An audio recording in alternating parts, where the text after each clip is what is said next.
BMFI fellowship மினிஸ்ட்ரிலேருந்து என்னை invite பண்ணியிருக்காங்க. அவருடைய பிரசிடண்ட்டுக்காக, வைஸ் பிரசிடண்ட்டுக்காக, ட்ரெஸரருக்காக மற்றும் செக்ரட்டரி அனைவருக்காக முதல் வாழ்த்துக்களை ஆசிர்வதிப்பாராங்க. இந்த நாளிலும் தேவன் என்னை கொண்டு வந்து நிறுத்தினபடியால் அவருக்கு நன்றி செலுத்துகிறேன். என்னுடைய வாழ்க்கையில் நடந்த இன்சிடென்ட் தான் உங்களுக்கு சொல்ல போகிறேன், எதையும் சொல்லலை. தேவன் இயேசுக்கு அவ்வளோ எனக்கு கொடுத்தாங்க. கேபி கான்ஸ்டன்ட் கொடுத்துட்டு he will the witness God is good, கடவுள் நல்லவர், இயேசு கிறிஸ்து நல்லவர் அப்படின்னு சொல்லி அவர் தன்னை வெளிப்படுத்தி அவர் எங்களுக்கு செய்த நன்மைகளை உங்கள்கிட்ட சொல்ல போறேன். வேற எதுவுமே சொல்ல வரல. தேவன் எப்படிப்பட்டவர், அவர் எப்படி எங்கள் குடும்பத்தை சந்தித்தார். நான் இன்னைக்கு உங்களுக்கு முன்னாடி ஏன் நிற்கிறேன்னா ஆண்டவர் கொண்டு வந்து நிறுத்தினால தான் இன்னைக்கு கொண்டு வந்து நிறுத்தியிருக்கிறார். அதை மாத்திரம் உங்களுக்கு சாட்சியான பகிர்ந்து கொள்ள விரும்புகிறேன். கர்த்தர் தாமே ஆசீர்வதிப்பாராக. எனது சொந்த ஊர் வந்து ராமநாத டிஸ்ட்ரிக்டில் திருவாளரன்னு சொல்ல ஒரு ஊர். அது பெரிய தாலுகா. அந்த தாலுகாவில் எங்கள் அப்பா தான் ஊர் பிரசிடண்ட். டிஎம்கேல முக்கியமான ஒன்றிய செயலாளர், பெரிய போஸ்டர் இருப்பார். அவர் தெரியாத ஆளே இல்லை. அந்த திருவாடனை கிராமத்தில் ஒரு 28 கிராமங்கள் இருக்கும். அந்த கிராமத்துக்கு அனைவத்துக்கும் எங்கள் அப்பா நாட்டாமை தொழில் பண்ணுவார். எல்லாத்தையும் விசாரிக்கிறது, வைக்கிறது, பஞ்சாயம் பண்ணுறது, எல்லாம் பண்ணுற வேலையை பூரா அவர் தான் பார்ப்பார். அதனால் அந்த ஊரில் அப்படி பக்தி வைராக்கியமாக நாங்கள் இந்து ஃபேமிலியில் இருந்தவங்க. அதில் பயங்கரமாக அங்கே இருக்கோம். அப்படி சூழ்நிலை இருக்கும்போது எங்கள் வீட்டுக்கு எப்படின்னு கேட்டால், ஒரு நாள் வெள்ளிக்கிழமை கோயிலுக்கு சாமி முடுறக்கா நீங்கள் அக்கா நாங்கள் எல்லாம் குடும்பமாக போய் சாமி முட போகிறோம். குடும்பமாக சாமி முடுற நேரத்தில் பார்த்தீங்கன்னா திடீர்னு அந்த இடத்துல வந்து எங்கள் அக்கா சாந்தி அக்கான்னு ஒரு அக்காவுக்கு வந்து திடீர்னு சாமி அருள் வாக்கு வந்துருச்சு. அப்படியே அருள் வாக்கி வந்து அப்படியே பேச ஆரம்பிச்சிச்சு. கோயில் பூசாரி வந்து துண்ணெடுத்து பூசுறாரு. ஆத்தா உனக்கு என்ன செய்யணும், ஏது வேணும்னு சொல்கிறாரு. எனக்கு நீங்கள் எதுவுமே கவனிக்க மாட்டியே, எதுவுமே செய்ய மாட்டியே, எனக்கு ஒன்றும் பண்ணலை அப்படின்னு சொல்லுது. எங்கள் அக்கா மூலியம் அந்த தெய்வம் சொல்லுது. நாங்கள் அதை நம்பி உனக்கு என்னத்தா செய்யணும், செய்ய வேண்டிய சொல்லு, நான் எல்லாம் செய்கிறோன்னு சொல்லுவோம். எனக்கு ஒன்றும் செய்ய மாட்டேன், கவனிக்க மாட்டேன்னு சொல்லும்போது அப்படி அடுத்த செகண்டே அதை கடந்து போய்விட்டுது. அடிக்கடி எங்கள் அக்காவுக்கு சாமி வர சூழ்நிலை வந்துருச்சு. வந்து எங்கள் வீட்டில் வந்து பேச ஆரம்பிச்சிடும். எங்கள் அக்காவுக்கு வந்து தெய்வமாக வந்து பேச ஆரம்பிச்சிடும். நாங்கள் அது என்ன சொல்லுதோ அதன்படி கேட்க ஆரம்பிப்போம். அதில் பக்தி வைராக்கியமாக இருப்போம். அது சொல்கிற கோயிலுக்கெல்லாம் நாங்கள் போக ஆரம்பித்தோம். எந்தெந்த கோயிலுக்கு அங்கே போகணுமா, இங்கே போகணுமா, எந்தெந்த கோயிலுக்கு போகணுமா, அனைத்து கோயிலுக்கும் போவோம். ஆனால் குடும்பத்தில் சமாதானம் இருக்காது, சந்தோஷம் இருக்காது. ஒரே சண்டை சச்சரவாத்தையும் வீட்டில் இருக்கும். நிம்மதியில்லாத வாழ்க்கையாகத்தையும் இருக்கும். ஆனால் அது சொன்னிச்சு, நீங்கள் உங்கள் கையால் எனக்கு ஒரு சிலை எடுத்து வைங்க அப்படின்னு சொல்லும்போது ஒரு 30,000 ரூபாய்க்கு ஒரு பெரிய கல்ச்சலை நாங்கள் ஏற்பாடு படித்தோம். ஒரு மாரியம்மன் சிலைன்னு சொல்லி ஒரு 30,000 ரூபாய்க்கு பெரிய சிலையை எடுத்து ஏற்பாடு பண்ணோம். அந்த சிலையை எடுத்து நாங்கள் ஏற்பாடு பண்ணுறதுக்குள்ளே எங்கள் வீட்டில் அவ்வளோ பிரச்சனை நடந்துச்சு, அவ்வளோ கஷ்டங்கள் துன்பங்கள் நடந்துச்சு. அந்த சிலையை எடுத்து வைக்கும்போது எங்கள் அக்காவுடைய வீட்டுக்காரர் ஒருத்தர் போலீஸ்காரர் காரைக்குள்ள வேலாக்குறாரு. அவர்கிட்டையும் சொல்கிறேன், எங்கள் அக்காட்டையும் சொல்கிறோம், அக்கா எங்கள் அக்கா பேர் நிர்மலா அக்கா, அக்கா நீனு வாக்கா, நீனு வந்து அத்தானை கூட்டி வந்து கோயிலுக்கு வந்து சாமி கும்பிட வான்னு சொல்லுது. அது அக்காவை கூட்டிகிட்டு வந்து சாமி கும்பிட வர்றாம, சாமி கும்பிட வர்றாப்புல அவரும் வந்து கும்பிட்றாங்க, போகிறாங்க, வர்றாங்க. இப்படிப்பட்ட சூழ்நிலை ஓடிக்கிட்டு இருக்குது. ஒரு நாள் பார்த்தீங்கன்னா அந்த கோயில் சிலையும் ரெடி பண்ணி ஆயிடுச்சு. கோயில் சிலையை கொண்டு வந்து வீட்டில் வைக்கணும், அந்த கோயிலில் வைக்கணும். அதுக்காண்டி எங்கள் குடும்பத்தில் எல்லாருமே, எங்கள் குடும்பத்தில் எப்படின்னு கேட்டால் நாங்கள் மொத்தம் 13 பேர். எங்கள் குடும்பத்தில் மொத்தம் 7 பொண்ணு 6 பசங்க, பெரிய ஃபேமிலி. அப்படிப்பட்ட இருக்கிற இடத்துல எங்கள் குடும்பத்தில் ஒரு நாள் அந்த சாமியை வந்து இறங்கினோன்னே ஆத்தாக்கு செய்ய வேண்டியது எல்லாத்தையும் நாங்கள் செஞ்சு அதுக்கு செய்ய வேண்டிய கடமையை பூரா செஞ்சு முடித்தோம். சிலையும் எடுத்து வச்சாச்சு. எடுத்து வைக்க வேண்டிய சூழ்நிலை வந்தும்போது ஒரு நாள் என்ன பார்த்தேன்னு கேட்டால், எங்கள் அக்காவுக்கு, எங்கள் அத்தாவுடைய வீட்டுக்காரருக்கு தலைவலின்னு சொல்லிட்டு உடம்பு சரியில்லைன்னு சொல்கிறார். கோயில் விசேஷத்துக்கு வர்றவர் பால்ராஜ் சொல்கிறவருக்கு உடம்பு சரியில்லை, தலைவலின்னு சொல்கிறார். உடனே தலைவலின்னு சொன்னோன்னே எங்கள் ஆத்தா சாமி வந்து நிர்மலா கவலைப்படாத, ஆத்தா நான் இருக்கேன், உனக்கு எல்லாம் செய்வேன் அப்படின்னு சொல்லி அது துண்ணூறு எடுத்து பூசும். அது சொல்லுது, அதுக்கு பூரா கேட்போம் நாங்கள். அது என்ன சொல்லுதோ உடனே உபேதேன். ஆத்தா சாமி எடுத்து வைக்கணுமா, அதை செய்யணுமா, இதை செய்யணுமா, எதை செஞ்சாலும் உடனே நாங்கள் செய்வோம். அதுக்கு எதுவுமே மறுப்பு தெரிவிக்க மாட்டோம். அது சொல்கிற கோயிலுக்கு பூரா போவோம். அதுதான் நாங்கள் அப்படி அது அடிமையாக இருந்தோம். அதுக்கு தனி ரூம் கட்டி எங்கள் வீட்டில் அதுக்கு அவ்வளோ ஒரு வெள்ளி செவ்வாழை பயங்கரமான வைராக்கியம் பாராட்டிக்கிட்டு இருந்தோம். அப்படிப்பட்ட சூழ்நிலை இருக்கும்போது எங்கள் அக்காவுடைய வீட்டுக்காருக்கு உடம்பு சரியில்லாமல் இருந்துச்சு. உடம்பு சரியில்லாமல் இருக்கும்போது சாதாரண உடம்பு சரியில்லாமல் தான் இருந்துச்சு. அந்த கோயில் விசேஷம் வர்ற அன்னைக்குன்னு திடீர்னு பார்த்தோன்னா அவருக்கு ரொம்ப தலைவலின்னு சொல்லி படுத்துட்டார். அன்னைக்கு கோயில் விசேஷம் முடியுது. கோயில் விசேஷம் முடித்தவொன்னே அன்றைக்கி சாயந்தரம் நினைச்சாங்க. கோயில் விசேஷம் முடிச்சு மறுநாள் காலையில் எங்கள் அத்தான் டியூட்டிக்கு போயிட்டார். காலையில் எங்கள் அக்கா என்னை ஃபோன் பண்ணி உடனே கிளம்பி வாடா, அத்தானுக்கு நேற்றுலேருந்து உடம்பு சரியில்லாமல் இருக்குது, நீ பாட்டு போயிட்டு வா அப்படின்னு சொல்லி நான் உடனே காரைக்குடிக்கு கிளம்பி போகிறேன். அங்கே காரைக்குடியில் போய் பார்த்தா எங்கள் அத்தானுக்கு உடம்பு சரியில்லாமல் இருக்குது. அங்கேருந்து எங்கள் தாய் மாமன் வந்து கேட்குறாரு, என்ன பால்ராஜ் நிர்மலா நேற்றுலேருந்து உடம்பு சரியில்லைன்னு சொல்லிட்டு இருக்கா, அப்படி என்ன செய்யுது? அத்தான் ஒன்றும்லாம் நல்லா தான் இருக்கா, தலைவலி தான் சொல்கிறாரு, வேறு ஒன்றுமே சொல்லலை அப்படின்னு சொல்கிறாப்புல. சரி ஒரு டாக்டர்கிட்ட போய் காட்டுவேன் அப்படின்னு சொல்லுவேன். சரி நான் சொல்லிட்டு அங்கேயே போய் காரைக்குள்ள ஒரு பெரிய டாக்டர்கிட்ட போய் காட்டுறோம். அந்த டாக்டரை காட்டி முடிச்சுன்னா அவர் என்ன செய்யறாரு, உடனே ரெஃபர் பண்ணி நீங்கள் மாதிரி ஜிஹெச் கொண்டு போங்கன்னு சொல்கிறார். நாங்கள் எதுவுமே நினைக்கல, ஒன்றுமே நினைக்கல. சரி ஏதோ சொல்கிறாரு, என்ன கேட்டால் ஒன்றுமே நீங்கள் போங்க ரெஃபர் பண்ணி கொண்டு போங்கன்னு சொல்கிறாங்க. நாங்கள் உடனே கொண்டு போய் ஜிஹெச் மாதிரிக்கு கொண்டு போயாச்சு. அங்கே பார்த்தா இங்கே டாக்டர் பார்க்குறாங்க, ஊசி போடுறாங்க, வைக்கிறாங்க, இது பண்ணுறாங்க. ஆனால் எங்களுடைய நம்பிக்கை என்னன்னு கேட்டால், ஆத்தா இருக்குது, மாத்தாக்கு என்னமோ பண்ணியிருக்கோம், நம்ம குடும்பமாக அதுக்கு செஞ்சுருக்கோம், அவ்வளோ அது செய்ய வேண்டியது பண்ணிக்கோ. நம்ம அக்காட்ட சாமி வந்து பேசுது, தெய்வமாக பேசுது, அதை நம்பி இருக்கோம், அதனால் நம்மளை கைவிடாது. அப்படிதான் எங்களுக்கு அது மேலே நம்பிக்கை தான் அதிகமாக இருக்குது தவிர அதில் குறையவே இல்லை எங்களுக்கு. அந்த சூழ்நிலை இருக்கும்போது பார்த்தோன்னா டாக்டர் காரைக்குள்ளே பார்க்குறாங்க, மதுரையில் பார்க்குறாங்க, பார்த்து ஊசி போடுறாங்க, வைக்கிறாங்க. திரும்பி என்ன செய்கிறாங்க, அவங்கள அனுப்பி எங்களை அனுப்பி நீங்கள் மறுபடியும் காரைக்குடிக்கே கொண்டு போய் அங்கேயே வச்சு கவனிச்சிக்கன்னு சொல்கிறாப்புல. நாங்கள் அப்போ எங்கள் அப்பா, நான், எங்கள் அக்கா, எங்கள் மாமா 4 பேர் தான் வண்டியில் போயிட்டு வந்துருந்தோம். அப்போ எங்களுக்கு பயமே இல்லை. அப்போ எங்கள் அக்காவுக்கு சாந்தி அக்காவுக்கு வரேன், அத்தா என்னத்தா அத்தானுக்கு உடம்பு சரியில்லாமல் இருக்குது அப்படின்னு சொல்லும்போது சொல்லுவேன், ஒன்றுமில்லப்பா நான் இருக்கேன், நீங்கள் ஏன் கவலைப்படுறியா அப்படின்னு அதை சொல்லும். பிசாசு அழிக்கவும் கொல்லவும் வருவேன் நண்டி, வேறொன்றுக்கும் வராது அப்படின்னு சொல்லி வேதத்தை சொல்லப்பட்டது. அப்படி நாங்கள் கூட்டி போய் காரைக்குள்ளே வச்சு பார்த்துட்டு இருக்கோம். அப்படி நிலைமை வந்து ஹோமா ஸ்டேஜில் மாறுது. ஹோமா ஸ்டேஜ் மாறணும்னு ஆஸ்பத்திரி போய் அங்கே வைக்கிறாங்க. அன்றைக்கி சாயந்தரமே போலீஸ் குவார்ட்டர்ஸில் உள்ள அனைவரும் நினைச்சாங்க, வந்து எல்லாரும் கேட்குறாங்க, என்ன பால்ராஜுக்கு உடம்பு சரியில்லாமல, இங்கேருந்து அங்கே கூட்டி போகிறாப்புல, அங்கேருந்து இங்கே கூட்டி போகிறாப்புல, என்ன செய்ய நல்லா தானே இருந்த மனுஷன், திடீர்னு என்ன உடம்பு சரியில்லாமல் இருக்குன்னு சொன்னால் ஹோமாஜேஜ் ஆகிட்டா அப்படின்னு சொல்லி எல்லாரும் பேச ஆரம்பிக்கிறாங்க. போலீஸ் குவார்ட்டர்ஸில் உள்ள எல்லாரும் என்ன செய்கிறாங்க, காரைக்குடி ஆஸ்பத்திரிக்கு வர ஆரம்பிக்கிறாங்க. நாங்கள் குடும்பம் எல்லாரும் போகிறோம். ஆனால் எங்களுடைய நம்பிக்கை என்ன, அத்தா கைவிடாது, அதுக்கு சொன்னது பூரா செஞ்சுருக்கோம், சின்ன கருப்பேன் பெரிய கருப்பேன் கும்பிடாத தெய்வமே இல்லை, எல்லா கோயிலுக்கும் செஞ்சுருக்கோம், அதுக்குனால நம்மளை கைவிடாதுன்னு சொல்லி நாங்கள் அதில் மேலே வைராக்கியமாக இருக்கிறோம். அப்படி சூழ்நிலை இருக்கும்போது அங்கே ஆஸ்பத்திரிக்கு கூட்டி போகிறாங்க, டாக்டர் பார்க்குறாங்க, எல்லாரும் பார்க்குறாங்க, எல்லாருமே இருக்காங்க. இருந்துக்கிட்டு இருக்கும்போது அந்த டாக்டர் சொல்கிறாரு, அவருடைய பால்ராஜோடைய மனைவியை மட்டும் உள்ளே வர சொல்லுங்கன்னு சொல்கிறாப்புல. அப்போ எங்கள் அக்கா மட்டும் கடந்து போகுது. உள்ளே போயிட்டு இருக்கும்போது எங்கள் அக்கா மட்டும் உள்ளே போகுது, நான் வெளியில் நிற்கிறேன்.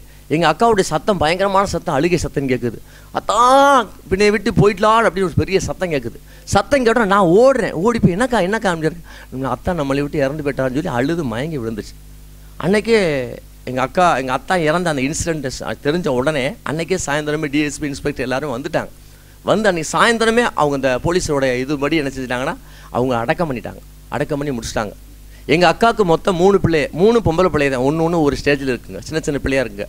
செகண்ட் பிள்ளை பிறந்து 3வது பிள்ளை அக்கா கன்சிவாக இருக்கும்போது ஆத்தாட்ட கேட்போம், ஆத்தா என் அக்காவுக்கு வந்து 3வது குழந்தை என்ன குழந்தை பிறக்குன்னு சொல்லும்போது சொல்லுவேன், உனக்கு ஆண் குழந்தை தருவேன்னு சொல்லும். சரி நமக்கு ஆத்தாவே சொல்லிச்சுல, கண்டிப்பாக தரும் அப்படின்னு சொல்லி நாங்கள் அது மாதிரி எதிர்பார்த்து காத்திருந்தோம். ஆனால் அது சொன்னதுக்கு ஆப்போசிட்டாக மறுபடியும் எங்களுக்கு 3வது பிள்ளை வந்து அக்காவுக்கு வந்து 3வது குழந்தைய வந்து பெண் குழந்தை தான் பிறந்துச்சு. அந்த பெண் குழந்தை அதோடு நாங்கள் விட்டுட்டோம். எங்கள் அக்கா ஒரே வார்த்தை சொல்லிடுச்சு, இனிமேல் நான் உயிரோடு இருக்க முடியாது, நான் சாக போகிறேன், என்னால் உயிர் வாழ முடியாது, அவர் போயிட்டார், நான் சாக போகிறேன் அப்படின்னு எங்கள் அக்கா தீர்மானம் எடுக்குது. என்னோட கூட பிறந்த இத்தனை பேர் இருக்கும்போது ஒருத்தர் ஏர்போர்ட்ஸில் ஒர்க் பண்ணுறாரு, ஒருத்தர் நேவி, ஒருத்தர் ஆர்மியில், ஒவ்வொருத்தர் இடத்துல வேலை வைக்கிறாங்க. டெல்லியில் ஒருத்தர், பாம்பேயில் ஒருத்தர், ஒவ்வொருத்தரும் ஒவ்வொரு சைடில் வேலை வைக்கிறாங்க. இவங்களுக்குலாம் இன்ஃபார்ம் பண்ணியாச்சு. நேவியில் உள்ளவர் வந்துட்டார், ஃப்ளைட்டில் வந்துட்டார். எங்கள் அக்கா அந்த நிர்மலா அக்கா மேலே எங்கள் குடும்பத்தில் நல்லா பாசமாக இருப்போம், எல்லாம் அன்பாக இருப்போம். குடும்பத்தில் எங்கள் குடும்பத்தில் எப்படின்னு கேட்டால் அம்மா அப்பா தாய் தப்பா நம்ம அஃபெக்ஷனாக இருப்போம், அன்பாக இருப்போம். குடும்பம் அவ்வளோக்குள்ள உயிர், தாய் தப்பா அம்மா அன்னை நாங்களாம் அவ்வளோ எப்படி இருந்தாலும் இப்போ உள்ள காலங்களுக்கு அப்போ உள்ள காலங்கள் வித்தியாசம் சொல்ல முடியும். அவ்வளோ அஃபெக்ஷனாக இருப்போம், அவ்வளோ அன்பாக இருப்போம், அவ்வளோ பயங்கரமாக இருப்போம் அந்த குடும்பத்தில். அப்போ எங்கள் அக்கா சொல்லுதுங்க, அந்த அக்கா மேலே எல்லாருமே பாசமாக இருப்போம். மொத்தத்தில் நிர்மலா அக்கா மேலே எல்லாரும் பாசமாக இருப்போம். இருந்தாலும் அந்த நிர்மலா அக்கா மேலே நாங்கள் அனைவரும் எல்லோரும் பாசமாக இருப்போம். அப்படிப்பட்ட சூழ்நிலை இருக்கும்போது அக்கா சொல்லுது, என்னால் உயிர் வாழ முடியாதா, நான் செத்துறேன்டா, 3 பிள்ளையை வச்சு என்னால் வாழ முடியாதா அப்படின்னு எங்கள் அக்கா தீர்மானம் எடுக்குது. எங்கள் அக்கா தீர்மானம் எடுக்கும்போது நாங்கள் சொல்கிறோம், சரிக்கா நீனே இறந்து போகும்போது நம்ம ஏக்கா அதுக்கு உயிரோட வாழணும், நம்ம எல்லாருமே செத்துருவோம் அப்படின்னு சொல்லி நாங்கள் பிளான் பண்ணிட்டோம். எங்கள் குடும்பமாக சேர்ந்து சூசைட் பண்ணுறதுக்கு பிளான் பண்ணி மருந்து வாங்கி வீட்டில் வச்சாச்சு. இன்றைக்கி செத்து போகிறோம் அப்படின்னு சொல்லி சூழ்நிலையை உருவாக்கியாச்சு. அதற்கு முன்னாடி பார்த்தீங்கன்னா என் அக்கா வீட்டில் பக்கத்து வீட்டில் ஒரு அம்மா வந்து, மேரி அம்மானு ஒரு அம்மா வந்து சொல்லுவாங்க, நிர்மலா ஒரு நாளைக்கு சர்ச்சுக்கு வாவே, ஜெபம் பண்ண போகலாம், ப்ரேயர் பண்ணலாம், இயேசு நல்லவர், அவர் மெய்யான தெய்வம் அப்படின்னு சொல்லுவாங்க. அவங்க சொல்லும்போது நாங்கள் சொல்லுவோம், எங்களுக்கு எங்கள் சாமி எங்கள் குலதெய்வம் இல்லாமல் இருக்குது, நீங்கள் போங்கன்னு சொல்லி அவங்களை அவாய்ட் பண்ணிடுவோம், அவங்களை விரட்டி விட்டுருவாங்க, பேச மாட்டோம். ஆனால் அந்த அம்மா எத்தனையோ தடவை வந்துச்சு, நாங்கள் விரட்டி விடுவோம். என்னட்டேன்னு சொல்லுவாப்புல, பரம நீனு வாப்பா, வந்து சர்ச்சுக்கு வா, ஜெபம் பண்ணவா, இல்லைம்மா எங்களுக்கு சாமியெல்லாம் எதுவும் தேவையில்லை, நீங்கள் போங்கம்மா அப்படின்னு சொல்லி நாங்கள் விட்டுருவோம். இப்படிப்பட்ட சூழ்நிலை குடும்பத்தில் உட்காந்து நாங்கள் சூசைட் பண்ணுற நிலைமையில் உட்காந்து பிளான் பண்ணியாச்சு, எல்லோரும் செத்துருவோம்னு. வீட்டில் உட்காந்து அப்படி குடும்பமாக உட்காந்து செத்து போகிற சூழ்நிலை உட்காந்துருக்கோம். அந்த 2வது நாள் சென்று பார்த்தீங்கன்னா அந்த மேரி அம்மா எங்கள் அத்தா இறந்த அன்னைக்குன்னு இல்லை, அவங்க மறுநாள் வர்றாங்க. அந்த நாங்கள் சூசைட் பண்ண வீட்டில் உட்காந்து பிளான் பண்ணி இன்றைக்கி இறந்துருவோம் அப்படின்னு சாயந்தர நேரத்தில் உட்காந்து இருக்கும். அந்த அம்மா ஒடியாந்து வந்து கத்தி, நிர்மலா நான் கேள்விப்பட்ட நடான்னு சொல்லி கட்டி பிடிச்சி எங்கள் அக்கா அழுகுறாங்க. நான் கேள்விப்பட்டேனே, அவர் இறந்து போயிட்டார், நம்மளை வீட்டுக்கு இறந்து போயிட்டார், நீ கவலைப்படாத, உன்னை ஆண்டவர் ஆசீர்வதிப்பான்னு சொல்லும்போது சரி போங்கம்மா அப்படின்னு சொல்லி நாங்கள் பேசிகிட்டே இது பண்ணிகிட்டு இருக்கோம். அப்போ அந்த சமயத்தில் பார்த்தீங்கன்னா அக்காவுக்கு சாமி வரும், சாந்தின்னு சொல்கிற அக்காவுக்கு வந்து சாமி வரும். அப்படி டக்குன்னு நினச்சது, சாமியை வந்து என்ன சொல்லுன்னா, நான் இப்போ பால்ராஜ் வந்துட்டேன் நிர்மலா, வா எல்லோரும் போயிடலாம் அப்படின்னு அதை கூப்பிட ஆரம்பிச்சு. எங்கள் குடும்பத்தில் சூசைட் பண்ண நிலைமையில் உண்மையிலே இருந்தோம். ஆனாலும் எங்கள் அக்காவுக்கு மாரியத்தான்னு சொல்கிற அத்தா தான் எங்களுக்கு வருஷ கணக்கில் இருந்துச்சு. இப்போ அது பால்ராஜ் சொல்லி பேரில் வந்தோடனே உடனே எங்கள் அக்கா, அத்தா நான் வந்துருந்தேன், உங்களோட சேர்ந்து வந்துருந்தேன், நானும் வந்துருந்தேன், ஐயோ அவரே வந்துட்டார், அவரே கூப்பிட்றாரு, வாங்க போயிடுவோம் அப்படின்னு சொல்கிற சூழ்நிலை எங்களுக்கு உருவாக்குது. அந்த அம்மா வருது, அந்த அம்மா உட்காந்து இருக்கும்போது அந்த அம்மா சொல்லுது எங்கிட்ட, நிர்மலா கவலைப்படாத அப்படின்னு சொல்லிட்டு இருக்கும்போது எங்கள் அக்காவுக்கு சாமி வருது. போயிரு அப்படின்னு சொல்லுது. இந்த அம்மா போயேசுவின் நாமத்தினால் அப்படின்னு சொல்லுது. என்னை விட்டு நான் போயிடுறேன், என்னால் இருக்க முடியல அப்படின்னு எங்கள் அக்கா சாந்தி அக்கா சொல்லுது. இந்த கையை வைக்கிது, இந்த அம்மா வச்சு கையை வைக்கிது, இயேசுவின் நாமத்தாலே ஆண்டவரே இந்த குடும்பத்தை காப்பாற்றுங்க ஆண்டவரே, இந்த குடும்பம் சாக போகிறாங்க ஆண்டவரேன்னு சொல்லி அது தரிசனம் மாதிரி சொல்லுது. இந்த குடும்பத்தை நீங்கள் தான் பாதுகாக்கணும் ஆண்டவரே, நீங்கள் இதே வழி நடத்தின ஆண்டவன் சொல்லி முனங்கால் போட்டு நினைச்சது ப்ரேயர் பண்ண ஆரம்பிக்குது. நாங்கள் இந்த அம்மா நீங்கள் போங்கம்மா, நீங்கள் ஒன்றும் சொல்ல வேணாமா, நீங்கள் போங்கம்மான்னு சொல்லும்போது அந்த அம்மா இல்லை அப்போ இல்லை நிர்மலா, இயேசுதே மெய்யான தேவன், இயேசுவே நமக்காக ஜீவனை கொடுத்தவர், அவர் தான் நம்ம மரித்து நம்மளுக்கு உயிர் தந்த தேவன், அப்படிப்பட்ட தேவனை விட்டு நீங்கள் எதையோ கும்பிடுங்க, இல்லைம்மா எங்களுக்கு வேணாமா, இப்போ தாம்மா அந்த தெய்வத்தை நாங்கள் கும்பிட்டு வந்தோம், இப்போ நீங்கள் இயேசுன்னு சொல்லி நாங்கள் ஏற்றுக்கவே மாட்டோம் அப்படின்னு நாங்கள் போராட அந்த சமயத்தில் அந்த முனங்கால் போட்டு அழுக ஆரம்பிக்குது. நம்ம எங்கள் வீட்டு வாசப்படில் உட்காந்து அழுகுது, இயேசுவே தாவீதின் குமாரனே இறக்கம் செய்யுங்க ஆண்டவரே, இந்த குடும்பத்துக்கு இறக்கம் செய்யுங்க ஆண்டவர், எப்படியா அந்த குடும்பத்தை ஆசீர்வதிங்க ஆண்டவன் சொல்லும்போது எங்கள் அக்காக்குள்ள சாமி என்னை விட்டு என்னால் இருக்க முடியலன்னு சொல்லும்போது அம்மா கையை வைக்கிது, இயேசுவின் நாமத்தை சொல்லி என்னை விட்டு நான் போயிடுறேன்னு சொல்லி அந்த கை அந்த ப்ரேயருக்கு ஜபத்துக்கு எங்கள் அக்காட்டில் வந்து ஆவியை ஓடுது, அப்படியே மயங்கி அக்கா விழுகுது. அந்த விழுகு போகிற சமயத்தில் பார்த்தீங்கன்னா எங்கள் சாந்தி அக்காவுக்கு நாக்கு கடிச்சிக்கிட்டு ரத்தமாக இழுக்க ஆரம்பிச்சிச்சு. நாங்கள் சாக போகிறது உண்மைதான், ஆனால் சாந்தி அக்காவுக்கு சாமி வர அக்காவுக்கு நாக்கை பிடிச்சி இழுத்துக்கிட்டு இருக்கும்போது நாங்கள் எல்லாம் சேர்ந்து சாந்தி உனக்கு என்ன பண்ணுது, உனக்கு என்ன பண்ணு பிடிச்சி இழுத்தா இழுக்கிறோம் அழுகுதான் கத்துறோம் எல்லாம் சேர்ந்து, சாந்தி உனக்கு என்ன பண்ணுது, உனக்கு என்ன பண்ணுது சாந்தி பிடிச்சி இழுத்து அழுகுற எல்லாரும் கண்ணீர் விடுறோம். அப்படி எங்களை அறியாமல் அந்த அம்மா சொன்ன வார்த்தை இயேசுவை கூப்பிடும் போது எங்களுக்கு யாரும் தெரியல, எது கடவுள்னு தெரியலன்னு சொல்லி எங்கள் சின்ன அக்கா தான் முதல்ல நிர்மலா அக்கா தான் ஆண்டவரே எங்களை காப்பாற்றுங்க ஆண்டவரே எங்களை காப்பாற்றுங்க, எங்களுக்கு யாரும் தெரியலன்னு சொல்லும்போது அந்த சூழ்நிலையை பார்த்தோன்னா எங்கள் அக்காவுடைய நிலமை சாந்தி அக்காவோட ரொம்ப பரிதாபமாக இருந்துச்சு. அப்படியே நாக்கு ரத்தம் பிடிச்சி இழுத்துக்கிட்டு இருக்கு, அப்படியே இழுத்துக்கிட்டே இருக்கு. நாங்கள் பிடிச்சி சாந்தி உனக்கு என்ன சாந்தி பண்ணுது, உனக்கு என்ன சாந்தி பண்ணுன்னு இருக்கும். அந்த அம்மாவுடைய ஜெபம் பிரேயர் பார்த்தோன்னா எங்களை அறியாமல் நாங்கள் எல்லாரும் நின்றுக்கிட்டு இயேசுவேன்னு கத்த ஆரம்பித்தோம். எங்களை அறியாமல் எல்லாஞ்சல் இயேசுவேன்னு கத்துறோம். தேவ மகிமை கடந்து வந்துச்சு. எங்களை அறியாமல் நாங்களாக கத்துறோம் இயேசுவேன்னு பார்த்தீங்கன்னா ஒரு மகிமையே ஒரு வெளிச்சமே கடந்து வந்துச்சு. என்னை விட்டு அப்படின்னு சொல்லி எங்கள் அக்காட்ட வந்து ஆவியை பறந்து அப்படியே ஓடுது. இயேசு கிறிஸ்து கடந்து வந்தார். ஆமென் சொல்லுங்க. ஹல்லேலூயா.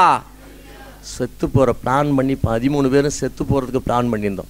அந்த அம்மா மூலியம் ஆண்டவங்களை ரசித்தார். ஹல்லேலூயா. அன்னைக்கு சந்தித்து முடிஞ்சோன்னு அந்த அம்மா சொன்னாங்க, நிர்மலா என்கிட்ட ஒன்றுமில்லடா, இந்த பைபிளை பிடிச்சிக்க, இந்த பைபிள் ஒன்று நடத்தும்டா, வேறு என்கிட்ட எதுவுமே இல்லைன்னு சொல்லும்போது சரின்னு சொல்லி எங்கள் அம்மா அந்த அம்மா வந்து எங்கள் அக்காட்ட பைபிளை கொடுத்துட்டு போயிட்டாங்க. பைபிளை கொடுத்த அன்னைக்கு நைட்டு கொடுத்த அன்னைக்குன்னு பார்த்தீங்கன்னா எங்கள் அக்கா பைபிளை படித்து எல்லாரும் படுத்துக்கிட்டு இருக்கோம். ஏசாயா தீர்க்கதரிசியில் ஒரு வசனத்தில் மூலம் ஆண்டவர் எங்கள் அக்காட்ட பேசினார். எப்படி பேசினார்னா,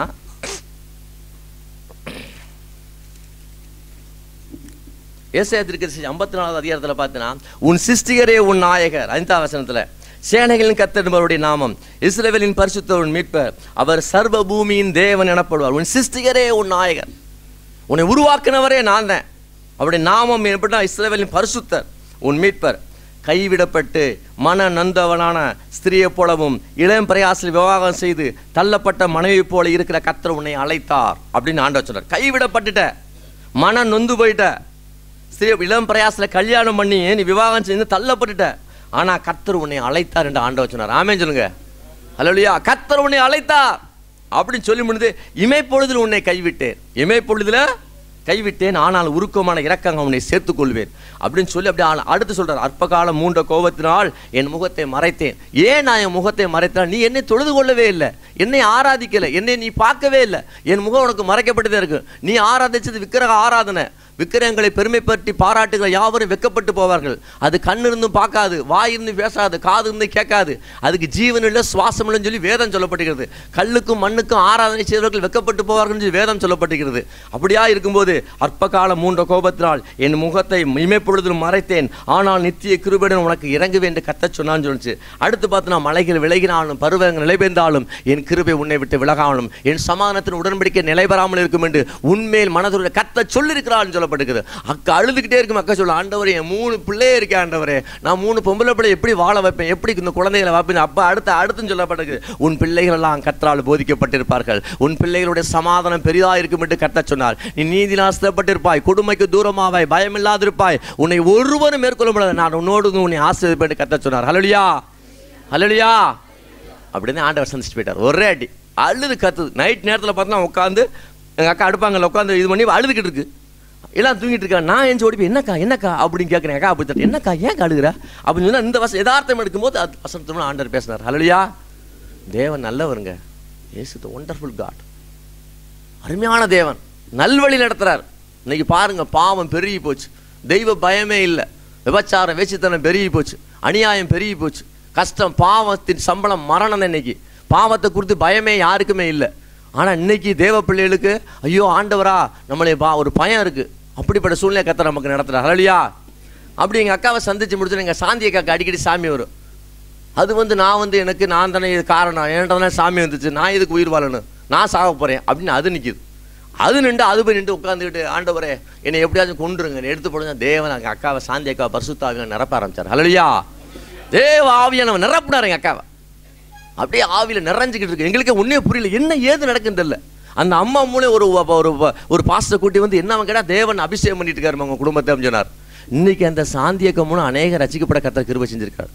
இன்னைக்கு அநேக சாந்தி அக்கா மூலம் அன்னைக்கு பாருங்க, அது மூலம் இன்னைக்கு அநேகர் ரசிக்கப்பட்டிருக்காரு, அநேகர் மனம் திரும்ப வச்சிருக்காரு. அன்னைக்கு அப்படி நடந்துகிட்டு இருக்கு. அக்காவுக்கு முடிஞ்சு அப்புறம் சொன்னா, நிர்மலா நீ கவலைப்படாத, நாங்கள் இருக்கோன்னு சொல்லி சொந்த பந்தம் எல்லாரும் வந்து சொன்னாங்க. எங்கள் அக்காட்ட வந்து சொன்னாங்க, நாங்கள் இருக்கோம், நாங்கள் பார்த்துக்கோன்னு சொன்னாங்க. எங்கள் அக்காவுக்கு சந்தோஷம், பரவாயில்ல, சொந்த பந்தம்லாம் எத்தனை பேர் இருக்காங்கல்ல, என்னை கைவிட மாட்டாங்க, என் 3 பிள்ளைகளை எப்படியும் பார்த்துக்குறோன்னு சொன்னாங்க. எல்லாரும் விசாரிச்சாங்க. 1 மாதம் தான் விசாரிச்சாங்க. 1 மாதம் விசாரிச்சுட்டு அவங்கவுங்க எல்லாரும் போயிட்டாங்க.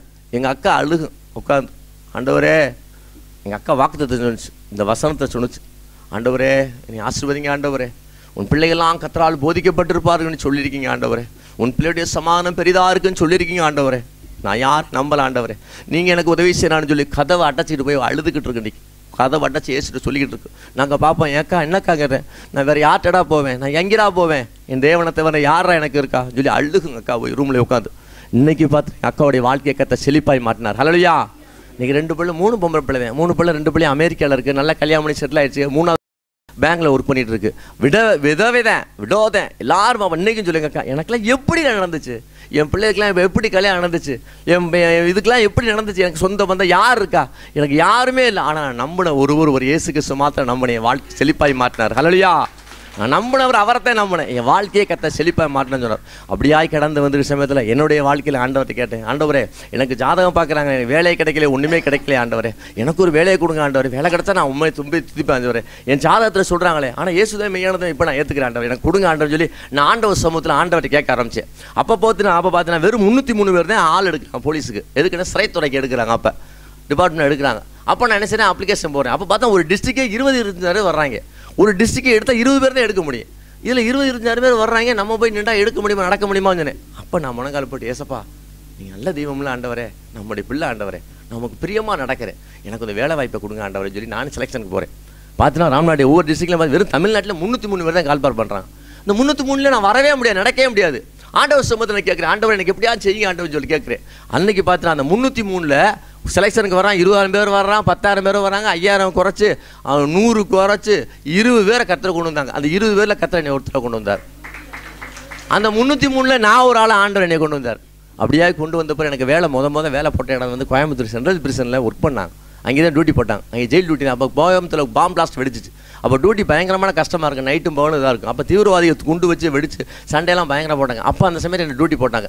அப்போது ஆண்டவர் என்ன செய்யறேன், முத நான் சம்பளம் வாங்கினேன், முதல்ல ஒரு பைபிள் வாங்கினேன். பைபிள் வாங்கிட்டு போய் நைட் டியூட்டிக்கு போய் என்ன செய்ய நான் கேட்பேன், ரியர் ஏரியா கேட்பேன், எனக்கு டியூட்டி வந்து தனியாக போடுங்க, நான் ஆண்டவரோட பேசணும்னு சொல்லி என்ன செய்வேன், தனிப்பட்ட முறையில் போய் என்ன செய்வேன், நான் போய் ஜெபம் பண்ணுவேன், ப்ரேயர் பண்ணுவேன். இயேசுவே என்னோட கூட பேசுங்க ஆண்டவரே, நீங்கள் மெய்யான தெய்வம் என்று சொல்கிறாங்க ஆண்டவர் சொல்லி என்ன செய்வேன், பைபிள் படித்து பேசுவேன். ஆனால் ஒன்றுமே நடக்காது. என்னோட தனிப்பட்ட ரூமில் ஒரு பசங்க தங்கியிருப்போம், ரூமில் ஒரு 20-30 பேர் தங்கியிருப்போம். அந்த ரூமில் நான் இருப்பேன், என்னை ஜெபம் பண்ண விட மாட்டாங்க. ஆனால் ஆக்சுவலாக என்னோடய பேர் வந்து பரமசிவம். என் பேர் பரமசிவம். நான் கிறிஸ்டின் மேரேஜ் கல்யாணம் பண்ணி என் பேரை கெஜெட்டடில் மாற்றும்போது பால் ஸ்டீவனாக மாற்றினார் ஆண்டவர். ஹல்லேலூயா. பால் ஸ்டீவனாக கர்த்தர் மாற்றினார். அப்படிப்பட்ட சமயத்தில் இருக்கும்போது சம்பளத்தை வாங்கிட்டு சம்பளத்தை வாங்கிட்டு போய் பைபிள் வாங்கிட்டு அவங்கள டியூட்டி போட சொல்லுவேன். எனக்கு டியூட்டி வந்து சைடில் ஓரத்தில் போடுங்க. அந்த இருட்டுக்குள்ளே யாருமே போக மாட்டாங்க. ஜெயிலில் ஒரு ரியர்னு சொல்லி லாஸ்ட் இருக்குது, செவர் பக்கமாக யாரும் போக மாட்டாங்க. நான் அதை விரும்புவேன். ஏன் கேட்டினா, பைபிள் படிக்கும்போது ஆண்டவர் மோசையோடு பேசினார், ஆபிரகாமோடு பேசினார், யாக்கோப்போடு பேசினார் அப்படின்னு பைபிளில் படிக்கும்போது ஆண்டவர் நீங்கள் எல்லாரோடும் பேசுனீங்களே, நீங்கள் என்கிட்ட பேசுங்க ஆண்டவரே, நம்மோட பேசணும் ஆண்டவர், நம்ம வாழி உன்னை பார்க்கணும் ஆண்டவர்னு சொல்லி எனக்குள்ள ஒரு வைராக்கியம் வந்துச்சு. ஆண்டவர் சமூகத்தில் அவரை பார்க்கணும், தேடணும் சூழ்நிலை உருவாக்குனேன். அப்போ பார்த்தா நைட் டியூட்டி பார்த்தீங்கன்னா 12 to 3 போட்டேன்னா 12 to 3 வரை ரியரில் போய் நிற்பேன். அந்த செவத்தோரத்தில் 2 கத்தரை துதிப்பேன். ஆண்டவரே, ஆபிரகாமின் தேவனே, இயேசுவே வாங்க வாங்க ஆண்டவரே கூப்பிடுவேன். கத்தி பார்ப்பேன். ஒன்றுமே இருக்காது. மன சங்கடமாக இருக்கு, கவலையாக இருக்குது. என் ரூமில் ஜெபம் பண்ண முடியாது. அந்த ஒரு பாத்ரூம் இருக்கும், அந்த பாத்ரூமில் யாரும் போக மாட்டாங்க, வரமாட்டாங்க, குளிக்க மாட்டாங்க. அந்த பாத்ரூமை செப்பரேட் பண்ணேன், அதை சுத்தம் பண்ணி ஒயிட் வாஷ் பண்ணேன், அதுக்கு ஒரு கதவு போட்டேன். அந்த பாத்ரூமில் போய் ஜெபம் பண்ணுவேன். என்கிட்ட எனக்கு ஜெபம் பண்ண இடம் கிடைக்கல, என் பசங்களாம் இருக்காங்க, தங்க முடியல. ஆண்டவன் ஜெபம் பண்ண கூட இடம் இல்லை ஆண்டவர், எங்கே ஜெபம் பண்ணுறது ஆண்டவரே அப்படின்னு சொல்லி அந்த ரூமை பாத்ரூமை செட்டப் பண்ணி ஒயிட் வாஷ்லாம் பண்ணி உள்ளே போய் ஜெபம் பண்ணுவேன். இடம் எந்த ரூமில் போய் ஜெபம் பண்ணுறேன்னு சொல்லி அதுக்குள்ளே உட்காந்து ஜெபம் பண்ணேன். ஏசப்பா நீங்கள் மெய்யான தெய்வம் ஆண்டவரே, நீ நல்ல வழி நடத்துங்க ஆண்டவரே, நீங்கள் சொன்னபடினா கேட்பேன் ஆண்டவரே. நீங்கள் இதே மெய்யான தெய்வம் அறிஞ்சிருக்கேன் ஆண்டவரே. எங்கள் அக்காவுடைய வாழ்க்கையில் செஞ்சுக்க ஆண்டவரே. எனக்கோட பேசுங்க ஆண்டவர் சொல்லி நான் பக்தி வைராக்கியம் பாராட்டி ஆண்டவர் சமூகத்தில் ஜெபம் பண்ணி பார்ப்பேன். ஒன்றுமே பைபிள் படிப்பேன், வேதத்தை படிப்பேன், ஒன்றுமே படிப்பேன், ஒன்றுமே கிடைக்காது. நேராக வந்து ஆண்டவர் நிற்பார் நான் நினைப்பேன். தேவன் வந்து நிற்பார் போல அப்படின்னு நினைப்பேன். இப்படி கடந்துட்டு இருக்கும்போது ஒரு நாள் ஒரு டெல்லியிலேருந்து ஒரு பெரிய ப்ரொஃபஸர் அரெஸ்ட் பண்ணி கொண்டு வராங்க. அரெஸ்ட் பண்ணி சென்ட்ரல் பெல்ஸ்லாம் அடைக்க வைக்கிறாங்க. அப்போ என்னட்ட தான் அந்த ஆளை ஹேண்டப் பண்ணுறாங்க. நீங்கள் பரமசா நீங்கள் போய் அவரை போய் பூட்டுக்குஞ்சிடாப்ல. நான் போய் அவரை கொண்டு போய் கைது செல்லில் வச்சு அவரை பூட்டிட்டு ஏசப்பா வீட்டுக்கு போகணுமே நேரமாச்சே அப்படின்னு சொல்கிறேன். நேரமாச்சேன்னு சொல்லி பூட்டிட்டு போகும்போது உடனே அவர் என்னை பார்த்து சொல்லுவார், சார் அப்படின்னு சொல்லுவார். நீங்கள் அவர் கிறிஸ்டின் அப்படின்னு கேட்பேன். கிறிஸ்டின் அப்படின்னு சொல்லி, சார் எனக்கான ப்ரே பண்ணிக்கேன் சார் அப்படின்னு அந்த ப்ரொஃபஸர் சொல்லுவார். சரி நான் ப்ரேயர் பண்ணிக்கிறேன் பிரதர் அப்படின்னு சொல்லிட்டு நான் போயிடுவேன். மறுநாள் காலையில் பார்த்தா இதே மாதிரி என்னை பார்த்து பிரேஸ்லான்னு சொல்லுவார். அவர் பெரிய வசதியான ஆள், பெரிய லட்சாதிபதி. ஏன் கேட்டால் அவர் என்ன ஆண்டவருக்குள்ளே இருக்கார். ஆண்டவருக்குள்ளே இருக்கிறவர் என்ன செய்ய கேட்டால் பாவம் பண்ணுறார். நல்ல பெரிய இதாக இருக்கார், ஃப்ரெண்ட்ஸோடு இருக்கார், நல்லா இருக்கார், நீட்டாக இருக்கார், அவர் நல்ல மெயினான ஆளாக இருக்கார், வசதி வாய்ப்பு எல்லாமே இருக்குது. ஆனால் தேவனுக்கு பிரியமில்லாத பாவம் பண்ணுறாரு. அவர் கொலை தண்ணின்னு எல்லாம் ஃப்ரெண்ட்ஸ்லாம் சேர்ந்து அடிக்கிறாங்க. அடிக்கிறதுல விழுந்து போயிரு அடிச்சிடுறாங்க. அடித்ததுனால அந்த கொலை கேஸில் 4 பேர் அவரும் உள்ளே வந்துடுறார். அந்த கேஸில் உள்ளே வந்து அவரை நான் பார்த்தேன். அவர் பார்த்தோன்னா காலையில் சாப்பிடவே மாட்டார், மதியம் சாப்பிட மாட்டார், பாஸ்டிங் போட்டு ஜெபம் பண்ணிட்டே இருப்பார். நான் கேட்பேன் என்ன பிரதர் பண்ணுறியா அப்படின்னு கேட்பேன். நான் பாஸ்டிங் போட்டு ஜெபம் பண்ணுறேன் பிரதர் சாப்பிட்டேன். பாஸ்டிங் போட்டு ஜெபம் பண்ணுறேன் எப்படி?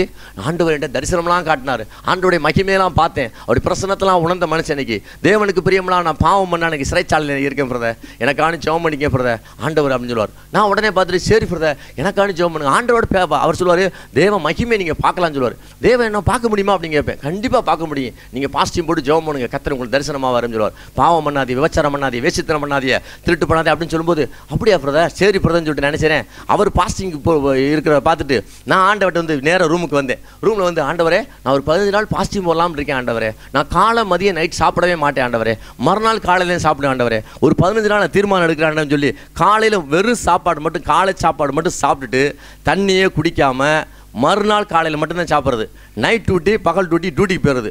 டியூட்டியில் போய் கத்தரை ஆராதிக்கிறது, ஆண்டவரை மையப்படுத்துறது, வேதத்தை படிக்கிறது, ஜெபம் பண்ணுறது. இந்த 15 நாளுக்குள்ள கத்தரை என்கிட்ட பேசுவான்னு சொல்லி எனக்கு ஒரு பக்தி வைராக்கியத்தோடு வச்சு நினைச்சிறேன். நான் ஜெபம் பண்ண ஆரம்பிக்கிறேன். நைட் டியூட்டி ரியலாக எனக்கு கேட்குறேன், எனக்கு டியூட்டி அங்கேயே போடு, அந்த டியூட்டிக்கு அவனை வர என்னை ரிலீவ் பண்ண மாற்ற விட மாட்டேன். 12 to 3 பார்த்தா 3 to 6 பார்க்கணும், 3 to 6 பார்க்க வரவேணா, நீ அங்கேயே இருந்துக்கன்னு சொல்லிடுவேன், நான் பார்த்துக்கிறேன். ஏன் கேட்டேன், தேவன்கிட்ட பேசணும். எனக்கு வெறி ஆயிடுச்சு. தேவனை கண்டடைவார்கள் சொல்லப்படுது. கண்டடத்தைக்கா தேடுங்க, தேடுறேன் பிழைப்பான், தேடுறேன் கண்டடை முடியும். நைட்டும் பகலமா கத்துறேன், வாய் வலிக்க அப்படியே மூச்சே வரும். ரவுண்ட் ஆஃபீஸர்ஸ் வருவாங்க, வந்தோன்னா பாரா கட்ஸா அப்படின்னு சொல்லுவான். பார்த்துட்டு என்னம்மா பண்ணுற அப்படி கேட்பாப்புல. கையில் வச்சிருப்பேன், ஏசு நல்லவர், ஏசு நல்லவர், என்றென்றும் மாறாதவர், அவர் என்றென்றும் மாறாதவர், ஏசு நல்லவர், ஏசு நல்லவர், என்றென்றும் மாறாதவர், அவர் என்றென்றும் மாறாதவர். அப்படி கண்ணை மூடிட்டு பாட்டை படிச்சுட்டு இருக்கேன். ஏத்துமான் வந்து நிற்கிறார் ஆஃபீஸர். பாராக்கட் சார், என்ன பண்ணுற சார்? ப்ரேயர் பண்ணிட்டு இருக்கேன் சார். பரவாயில்ல, நைட் நேரத்தில் ஜெபம் பண்ணிட்டு இருக்கியா? ஆமாம் சார். வெரி குட், எனக்கான ஜெபம் பண்ணிக்க. சரி சார் நான் ஜெபம் பண்ணிக்கிறேன் சார் அமைஞ்சிட்டு அவர் அப்படியே போயிடுவார். கையெழுத்து போட்டு செக்கெடு கையெழுத்து போட்டு போயிடுவார். 15 நாளா நைட்டும் பகலும் கத்துறேன், டியூட்டி சூழ்நிலை உருவாக்குறேன். அந்த 15 நாள் நடக்கிற இன்சிடென்ட் என்ன கேட்டால் அவர் சொல்லுவார், தம்பி பாவம் பண்ணிட்டாரு சார், நான் ஆண்டவரை பார்க்கணும், அதுக்கு மாத்திரன்னு சொல்லுங்க, என்ன சொன்னாலும் கேட்குறேன், என் தேவனை சந்திப்பதற்கு நான் ஆயத்தமாக இருக்கேன், அதுக்கு எதை வேணா செய்கிறேன் அப்படின்னு சொன்னால் என் ரூமில் பசங்க தண்ணி வாங்கிட்டு வச்சுருவாங்க பாட்டில். வந்துடு இன்னைக்கு வந்துடா சாயந்தரம், சரிடா வந்துடுறேன்டா அப்படின்னு சொல்லிட்டு ஓடி பஸ் ஸ்டாண்டில் போய் நிற்பேன். இவங்க எப்படா தூங்குவாங்கன்னு சொல்லி 12 மணிக்கு வருவேன். பாட்டில் வச்சுருப்பாங்க. அது மாத்திரமில்ல, வெசித்தனத்தின் ஆவி பிள்ளைகளை கூட்டி வந்துடுவாங்க. வாலிய வயசு பாவஞ்சா இருக்க சூழ்நிலைக்கு பயங்கரமாக நிற்கிது. ஓடுறேன், ஓடி பஸ் ஸ்டாண்டில் 1 மணிக்கு 2 மணிக்கு அப்படியே பனி கோயம்புத்தூர் ஊற்றும். அப்படியே நிற்பேன், ஆண்டவரே காப்பாற்றுங்க ஆண்டவரே, ப்ளீஸ் ஆண்டவரே, நான் பாவத்தில் விழுந்தக்கூடாது ஆண்டவரே, இன்னும் உங்களை பார்க்கல, நான் பிரயாசப்படுறேன் ஆண்டவரே, நீங்கள் தான் என்னை காப்பாற்றணும். வாலிய வயசு காசு பார்த்தினா அங்கே நான் காசு நிறைய கிடைக்கும். எனக்குள்ளே காசு சொல்லி கொடுப்பாங்க, 1000 2000 கொடுப்பாங்க. என் காசை வச்சுக்க, நீ வச்சுக்க, எனக்கு வேணாம் நீ வச்சுக்கன்னு சொல்லுவேன், நீ வச்சுக்க, நீனே வச்சுக்க, செலவழிச்சுக்க சொல்லி விட்டுருவேன், நீ அவாய்ட் பண்ணிடுவாத. அப்படி 3 வந்து நின்றுச்சு. ஓடுறேன், என்னால் தப்ப முடியல, என்னால் நைட்டும் பகலும் தப்ப முடியல. ரூமில் கதை வட்டச்சுக்கு, ஆண்டவரே என்னை காப்பாற்றுங்க, தாவீதின் குமாரனை இயேசுவே என்னோட பேசுங்க ஆண்டவர். அழுவேன் ஆண்டவர் சமூகத்தில். நைட்டு நேரத்தில் கத்துவேன் போய், ஏசப்பா வாங்க, வாங்க ஆண்டவரே, உங்களை பேசுன ஆண்டவரே, நீ என்ன சொன்னாலும் கேட்பேன் ஆண்டவரே, நீரே மெய்யான தேவனோட பேசுங்க ஆண்டவரேன்னு சொல்லி அழுகுவேன், கூப்பிடுவேன். கத்தி கத்தி கத்தி பார்த்து வாய் வலிக்க, எனக்கு வாய் வலிச்சுக்கிட்டு இருக்கு. டயர்னஸ் ஆயிடுவேன். 15வது நாள் ஆயிடுச்சு. அன்னைக்கு டியூட்டிக்கு போகிறேன், அன்னைக்கு காலைல போகிறேன், அன்னைக்குன்னு கிளம்பிட்டேன். சரி டியூட்டிக்கு போயிடுவோம், நேரமாச்சு நம்ம எதுக்கு அப்படின்னு சொல்லிட்டு என் ஃப்ரெண்டு வந்து கூப்பிட்றாப்புல, அண்ணே ஒரு ஜாப் மட்டும் போவானே அப்படின்னு சொல்லி நான் அழுகுறேன். நேரமாச்சா டியூட்டி போகணும். இல்லைண்ணே நீங்கள் ஜாப் மட்டும் போவானே, வாங்கினே. இல்லைப்பா நான் வரலப்பா, நேரமாச்சு ப்ளீஸ்ண்ணே எனக்காண்டி வாங்கினேன்னு சொல்லி கெஞ்சும் போது, சரி வாப்பா ஜெபம் பண்ணு சொல்லி அவனை உட்கார வச்சு ஜெபம் பண்ண ஆரம்பிக்கிறேன். இயேசுவேன்னு சொல்லிக்கும் போது என் உள்ள அழுகுது. உங்க ஆண்டவரே அழுகுறேன், கண்ணீர் ஊத்து, அப்படியே அழுகுறேன், வேதனைப்பட்டு அழுகுறேன், அழுதுகிட்டே இருக்கேன். வானம் எனக்கு சிங்காசனம், பூமி எனக்கு பாதபடிக்கு பயங்கரமான வெளிச்சம், தேவ மகிமை அப்படியே கடந்து வருது. அப்படியே அப்படியே பார்க்குறேன், அந்த மகிமை அப்படியே கடந்து வந்து என்னை அப்படியே பாயுது வந்து, அப்படியே ஆவியில் நிறையிற. அப்படியே அப்படி நிறையும் போது, நான் உனக்காகவே மரித்தேன், எனக்காக என்ன செய்தா என்று கர்த்தர் கேட்டா. எல்லாம் கரங்களை தட்டுங்க.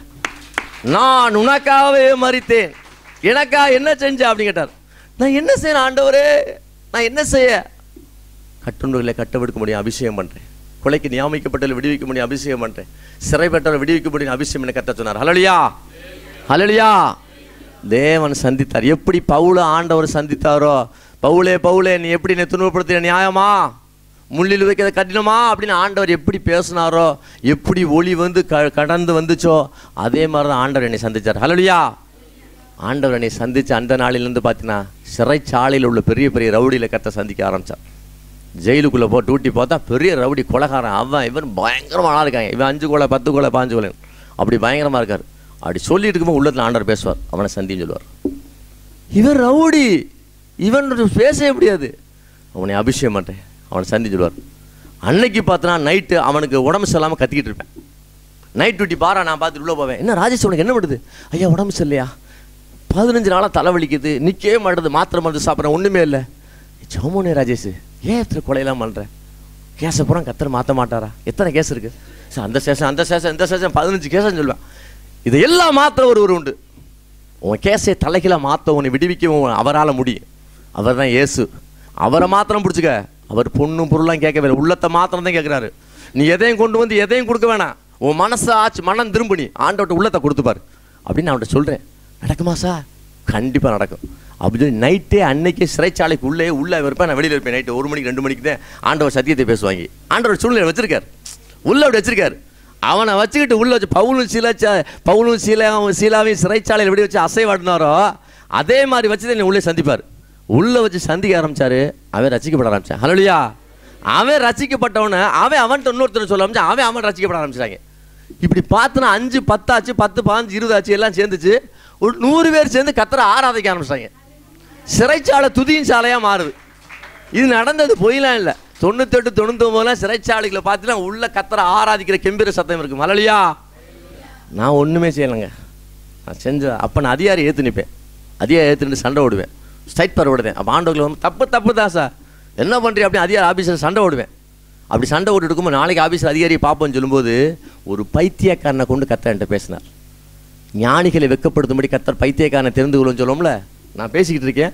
அப்போ ரிமாண்ட் செல்லில் வந்து ஒரு 32 பேர் இருக்காங்க. மனநிலை பாதிக்கப்பட்ட சிறைவாசியும் தனியாக வச்சுருப்போம். அவங்க ட்ரெஸ்லாம் போட முடியாது, வித்தவுட் தான். அவங்க செல்ல லைட் மட்டும் வெளியில் மட்டும் ஃபோக்கஸ் கொடுப்பாங்க. அவன் எதையும் கீறிக்கிடுவான், அடிச்சுக்கிடுவான், வச்சுக்கிடுவான்.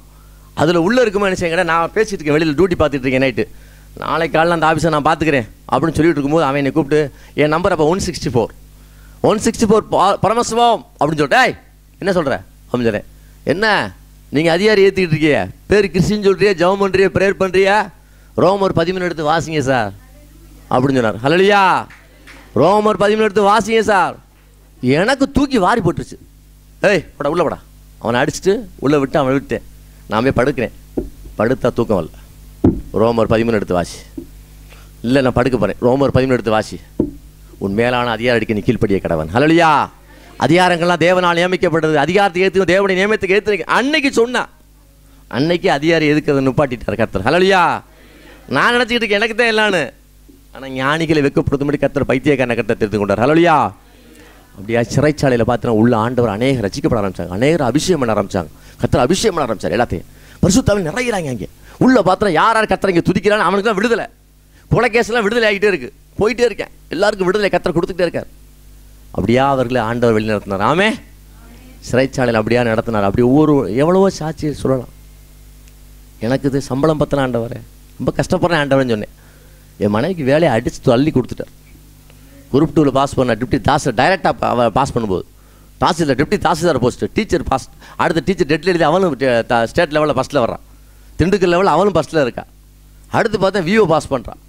ஆண்டவர் உனக்கு எது வேணும் கேட்ட ஆரம்பிச்சார். தத்தளிச்சிட்டேன். ஆண்டவர் என்ன வேலை ஆண்டவரை? கடைசியில் டீச்சர் வேலையை கற்றுக் கொடுத்தாரு. ஹல்லேலூயா. அரசாங்கம் வெட்டி என் பிள்ளைகளை கொடுத்து, என் பிள்ளை எனக்கு ஒரு பொண்ணு ஒரு பையன். பிள்ளைகளை படிப்பில் என் பிள்ளைகளை அடிக்க முடியாது. நான் சின்ன வயசுலேருந்து என் பிள்ளைகளுக்கு வேதத்தை தான் கற்றுக் கொடுத்தேன். செல்லாம் வேதத்தை தான் படிக்கிறேன். என் மகன் சின்ன பிள்ளையாக இருக்கும்போது படிக்கிற காலத்துக்கு முன்னாடியே நான் வேதத்தை கற்றுக் கொடுக்கும்போது அது சொல்லுவா, சின்ன பிள்ளைல டாடி எனக்கு ஒரு கீபோர்டு வேணும் டாடி கேட்பா. ஆண்டவர்கிட்ட கேட்டா செல்லாம் ஆண்டவர் ஏசப்பா தான் கொடுப்பார். நான் எப்படி டாடி வாங்கி தருவேன்? நீ எல்லாமே தேவன்கிட்ட தான் கேட்கணும். நீ தேவன் அறிவார், நான் உனக்கு என்ன செய்யணும்? என் பிள்ளைல அப்படி தான் நடத்துவேன். எல்லாமே ஆண்டவர் தான், அவர்கிட்ட தான் கேட்கணும் செல்லாம் அப்படின்னு சொல்லுவேன். என் மகளை பார்த்தினா அவள் சின்ன பிள்ளையே கேட்பா, கீபோர்டு கேட்பா. நான் வாங்கி கொடுக்க மாட்டேன். ஆனால் பார்த்தீங்கன்னா ஒரு 2 வருஷத்துக்கு முன்னாடி ஏஜி ஸ்தாபனத்துலேருந்து அறிவிச்சுட்டாங்க. சாம்பியன் அப்படின்னு அறிவிச்சு கீபோர்டு 15,000 ரூபா. யார் காம்படிஷன் ஜெயிக்கிறாங்க அவங்களுக்கு கீபோர்டு அப்படின்னு சொல்லி அறிவிக்கிறாங்க. அப்படி அறிவிக்கும் போது பார்த்தீங்கன்னா என் மகளை நினச்சிறேன், ஆயத்தப்படுத்துகிறேன். இவா காம்படிஷன் வந்துருக்கு, கீபோர்டு சின்ன வயசுலேருந்து கேட்டிலாச்சலாம் அடிச்சிட்றா. சரி டாடி அப்படின்னு சொல்லலாம். சின்ன வயசுலேருந்து படித்தவ அதே மாதிரி அடித்து அந்த சாம்பியன்ஷிப் வாங்க கட்டக்கு வச்சுருந்தார். அல்லையா அடிச்சா 3000 பாஸ்ட் வந்தான். 3000 பாஸ்ட்டுக்கு முன்னாடி வச்சு கத்திரி மகளுக்கு அந்த கீபோர்டை கொடுத்தா. இன்றைக்கி எனக்கு கற்று நிற்க ஓரளவுக்கு அவள் அடிச்சுக்கிட்டு இருக்கா. ஹல்லேலூயா. அப்படியா எங்கள் தேவன் எங்களை சந்தித்து வழிநடத்தினார். எங்கள் அம்மா கஷ்டப்பட்டாங்க, வேதனைப்பட்டாங்க. எங்கள் அம்மா வியாதிப்பட்டு கிடந்தாங்க. அவங்களையும் சுகமாக்க தேவன் கிருபை செஞ்சார். எனக்கு எல்லா மெடலும் வாங்கிட்டேன். டிஎஸ்பிட்டையும் வாங்கிட்டேன், டிஏஜிட்டையும் வாங்கிட்டேன், எஸ்பிட்டையும் வாங்கிட்டேன், டிஜிபிட்டையும் வாங்கிட்டேன், சிஎம் மெடலும் வாங்கிட்டேன். இதை காட்டில் என்ன மெடல் வேணும் ஆண்டவருக்கு பிள்ளைகளுக்கு? அல்லேலூயா. அல்லேலூயா. என் சனங்கள் ஒருபோதும் வெட்கப்பட்டு போவதில்லை. என் சனங்கள் ஒருபோதும் வெட்கப்பட்டு போக மாட்டாங்க. தேவ பிள்ளைகளே, இந்த மாலை வேளையில் நீங்கள் வந்திருக்கீங்களா? ஆண்டவர்கிட்ட ஒப்பு கொடுங்க. இயேசுவே அப்படின்னு சொல்லி ஆண்டவர்கிட்ட உங்களை அர்ப்பணிங்க. உங்கள் வாழ்க்கையை தலைகீழாக மாற்ற முடியும், தலைகீழாக மாற்ற முடியும். ஆனால் உண்மையாக தேடுங்க. ஆண்டவர்கிட்ட உண்மையாக எடுத்து பாருங்களேன். அவர் செய்ய நினைத்தது ஒன்றும் தடைபடாது. உங்களுக்கு எதையும் செய்ய அவரால் முடியும். பைபிளில் பார்த்தா எதையும் மாற்ற அவரால் முடியும். அவர்கிட்ட உள்ளது உண்மை. முழு இருதயத்தோடு நீ செஞ்சு பாருங்க. நடக்காட்டி என்று கேளுங்கன்னு சொல்லுவேன். அதே பேலன்ஸ் செஞ்சுக்கிட்டு நடக்காட்டி கேளுங்க. அப்படியா ஆண்டவர் நடத்தி வந்தார். இன்றைக்கி எங்கள் அக்கா பிள்ளையெல்லாம் அவங்க மெட்ராஸில் இருக்காங்க, அன்னைக்கு தனியாக மெட்ராஸ் தனியாக இருக்காங்க. அக்கா பிள்ளை எல்லாம் ஓவர் செட்டில்டு தனித்தனே. நான் திண்டுக்கல்ல வந்துட்டேன். திண்டுக்கல் நான் ஜெயில் டிபார்ட்மெண்ட்டில் வேலை தனிக்கு 20 வருஷம் ஆச்சு. இப்போ நான் மேலூரில் ஒர்க் பண்ணிகிட்டு இருக்கேன். திண்டுக்கல்ல வேலை பார்த்தேன். ப்ரொமோஷனில் எஸ்எஸ்ஐ ப்ரொமோஷனில் நேரம் எங்கேயும் வரேன். சேலத்துக்கு டியூட்டி போடுறான். சேலத்துக்கு டியூட்டி போட்டால் இப்போ நடந்த இன்சிடென்ட். 1 வருஷம் சேலத்தில் டியூட்டி பார்த்துட்டு இருக்கேன். உள்ளே இப்போ 2 வருஷத்துக்கு பிறகு நான் சேலத்துக்கு போகிறேன். அங்கே சேலத்துக்கு டியூட்டி பார்க்க போனால் உள்ளே எனக்கு என்ன செய்றாங்கன்னா ஸ்டோர் இன்சார்ஜ் பண்ணுறாங்க. அங்கே உள்ள எஸ்பி என்னை பார்த்துட்டு, திண்டுக்கல்ல நான் வேலை பார்த்தனால நான் ஸ்ட்ரைட் ஃபார்வர்டு காசு வாங்க மாட்டேன், ஸ்ட்ரைட் ஃபார்வர்டாக இருக்கனால. ஏன்னா பரிதானங்களை வாங்குறவன் நாசம் அடைவான், பரிதானங்களை வெறுக்கிறவன் பிழைப்பான் அப்படின்னு சொல்லி வேதம் சொல்லப்படுது. ஸ்ட்ரைட் ஃபார்வர்டு காசு அதில் வாங்கக்கூடாது. ஆண்டவரே நீங்கள் என்னை ஆசீர்வதித்த அவளியை வேற ஆள் அதில் ஸ்ட்ராங்காக இருப்பேன். அதில் அப்படி இருக்கும்போது அந்த எஸ்பிக்கு தெரியும். அவங்க பார்த்தோன்னா பாலிசியை கூப்பிட்டு ஸ்டோர் இன்சார்ஜ் போடும். ஸ்டோர் இன்சார்ஜ் சொல்வது கைதியுடைய சாப்பாடு. யோசேப்பு எப்படி இந்த சாப்பாடு அந்த இது பண்ணாப்புல, அதே மாதிரி எனக்கு அங்கேயே டைரக்ஷன் கொடுத்துட்டாங்க. நீங்கள் தான் சமையல் இதெல்லாம் நீங்கள் தான் மெயின்டெனன்ஸ் பண்ணணும் அப்படின்னு சொல்லிட்டாங்க. அங்கே 1200 கைதி இருக்காங்க. 1200 கைதிகளுக்கு நான் தான் இன்சார்ஜ். அவங்க சாப்பாடு சம்மந்தமான, ஏன்னா அதில் வருமானம் நிறையா, எக்கச்சக்க வருமானம்லாம். அதெல்லாம் ஒரு நாளைக்கு 100 கிலோ பருப்புலாம் போட முடியாது. போட்டால் குழம்புலாம் கெட்டியாக ஒன்றுமே பண்ண முடியாது. அவ்வளோ பயங்கரமாக இருக்கும், அதிகமாக இருக்கும். ஆனால் அந்த சூழ்நிலை உருவாக்கல. அதில் என்னை டியூட்டி அங்கே போட்டாங்க. அதில் நான் கரெக்டாக இருந்தேன், நேர்மையாக இருந்தேன், கரெக்டாக செலவழிச்சு, கரெக்டாக டிசிப்ளின் பண்ணேன். சாப்பாடு யாராருக்கு இருக்குது இல்லை, அதே மாதிரி அவங்களுக்கு கஷ்டப்படுறவங்களுக்கு பார்த்து நான் கொடுப்பேன். யார் கஷ்டமாக இருக்கான், நேர்மை, கரெக்டாக டிசிப்ளின். அங்கே வந்து இவங்க ஹை லெவல் லோ லெவலாம் இல்லை, நியாயம்படி எப்படி இருக்கணுமோ அப்படி தான் செய்வேன். கான்ட்ராக்ட்காரெலாம் கரெக்டாக நல்ல காய்கறி கொண்டு வா, ஃபஸ்ட் கிளாஸாக கொண்டு வா. ஆஸ்பத்திரியில் அனுமதிக்கப்பட்ட சிறைவாசிகளுக்கு நல்லா நீட்டான ஃபஸ்ட் கிளாஸ் பால், என்ன அவங்களுக்கு என்ன ப்ராப்பர் இருக்கோ அதெல்லாம் பக்காவாக கொடு அப்படின்னு தான் சொல்லுவேன். அப்படிப்பட்ட சூழ்நிலை இருக்கும்போது பார்த்தீங்கன்னா நான் உள்ள டியூட்டியில் கரெக்டாக இருக்க பார்த்துட்டு தண்டனையில் லைஃப் ஒர்க் பண்ண ஒரு 15 வருஷம் 20 வருஷம் உள்ளவங்களே என்னை பார்க்குறாங்க. வந்து என்னை பார்த்து பிரைஸ் லார்ட் சார் சொன்னான், கிறிஸ்டின் சார் எங்களுக்கான ஜெபம் பண்ணிக்க சார், நான் 15 வருஷமாக சிறையில் இருக்கேன் சார், 20 வருஷமாக சிறையில் இருக்கேன் சார் அப்படின்னு சொல்லி அவங்க அழுதாங்க. 20 வருஷம் குடும்பத்தெலாம் பார்த்துனாச்சு. ஏன் ஆண்டவர் அற்புதம் பண்ணார். இந்த சேலம் சிறைக்கு நான் எதுக்கு வந்தேன் தெரியுமா? உங்களுக்கு ஆறுதல் கொடுக்கத்தான் கத்தனை அனுப்பியிருக்கார். உங்களுக்கு ஆறுதல் கொடுக்கத்தான் கத்தை அனுப்பிச்சு, எனக்கு கவலைப்படாதே, விடுதலை ஆயிடுவே அப்படின்னு சொல்ல. எத்தனை வருஷம் ஆச்சு சார்? 10 வருஷம் ஆச்சு, 5 வருஷம். நீங்கள் எத்தனை வருஷம்? நான் 28. 28 சரி நீங்கள் 18, நீங்கள் 10, 15 அப்படி சொல்லுவான். எனக்கு பாதி உயிரே போச்சு, மனசு சங்கடமாக போச்சு. நான் சென்ட்ரல் பிரிசனில் வேலை பார்த்துட்டு ரொம்ப வருஷமாச்சு. சப்ஜெக்ட் டிஸ்ட்ரிக்ட் ஜெயிலில் தான் ஒர்க் பண்ணிகிட்டே இருந்தேன். அங்கேயே பார்த்தா அவங்க பூரா இது பண்ணாங்க. அவங்களுக்கு சந்தோஷம், பால் ஸ்டேஷன் வந்துட்டாப்புல எமக்கான்னு சோமனர். நான் சொல்லுவேன், ஒன்றும் கவலைப்படாது, தைரியம் பாருங்கள், ஆண்டவர் விடுதலை கொடுப்பார், நாளைக்கே நடக்கும், இந்த மாதத்தில் நடக்கும் அப்படின்னு நான் சொல்லுவேன்.